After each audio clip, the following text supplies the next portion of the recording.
যাই না বাজার থেকে ময় মশলা নিয়ে আসি, কুরবানির গোস্ত পাক করা লাগবে, টকুরি নিয়ে আসি। হ্যালো, আসসালামু আলাইকুম। আসসালামু আলাইকুম।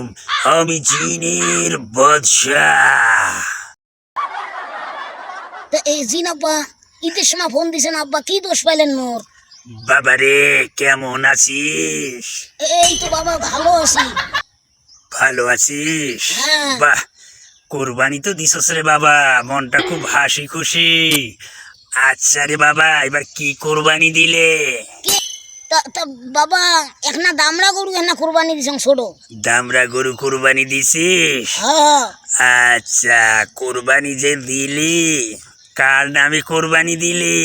ওমা কে মোর নামে দিছ? বেয়াদব! আব্বা এটা কে তা মোক ফোন দিছেন, মুই ভয় করবেন সঙ্গে। এ বেয়াদব, কোরবানি কার নামে দেওয়া খায় জানোস না? কেন এগুলো কি সব ভুলে গেছোস? কোরবানি দিতে হয় মহান আল্লাহ পাকের নামে। কোনো ব্যক্তি যদি নিজের নামে কোরবানি দেয়, সে গোস্ত খাওয়াও তোর পক্ষে হারাম হয়ে যাবে। হ্যাঁ বল, এখন কার নামে কোরবানি দিবি? আচ্ছা তো তো ঠিক আছে, মুই আল্লাহর নামে কুরবানি দেন। আর একটা বিষয় রে বাবা, কোরবানি যে দিলি, কিসের টাকার কোরবানি দিলি?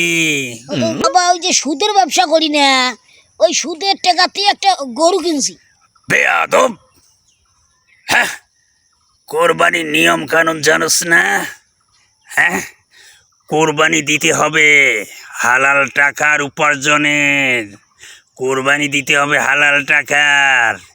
ঘুষ সুদ, হ্যাঁ, কারো টাকা মেরে খেয়ে কোরবানি দিলে আল্লাহ পাকের দরবারে কোরবানি কবুল হবে না। তুই তো সুদ খাস, ওই সুদের টাকায় কোরবানি দিছস, তোর তো কোরবানি কবুল হবে না। আমাদের সমাজে তোর মতো অনেকেই আছে সুদের টাকায় কোরবানি দেয়। এই বেয়াদব, ইনকাম করতে পারোস না, সুদ খাস, জানোস না সুদের সর্বনিম্ন গুনাহ হলো আপন মায়ের সঙ্গে জিনা করা। তা জিনাব্বা, তা মায়ের সাথে জিনা করা। আরো আছে নবী ও আল্লাহর সঙ্গে জিয়াদ ঘোষণা করা। এই বেয়াদব, আজ থেকে তওবা করবি, কোনোদিন আর সুদ খাবি না। আচ্ছা বাবা ঠিক আছে। যদি এই মুহূর্তে তোর দু চোখ বন্ধ হয়ে যায়, যদি মারা যাও, তাহলে কবরে তোর আজাব হবে, আজাব। আচ্ছা বাবা মুই বাদ দেন সুদ খাওয়া, আর সুদ খাবার না বাবা। সত্যি কথা বললি? হ্যাঁ সত্যি কথা বলছি বাবা, আমাকে মাফ করে দেন। এই দুই হাত দিয়ে কান ধর, এই যে বাবা কান ধরছ। 3 বের বসবি। 1 2 3। আসসালামু আলাইকুম, আমি জিনের বাদশাহ।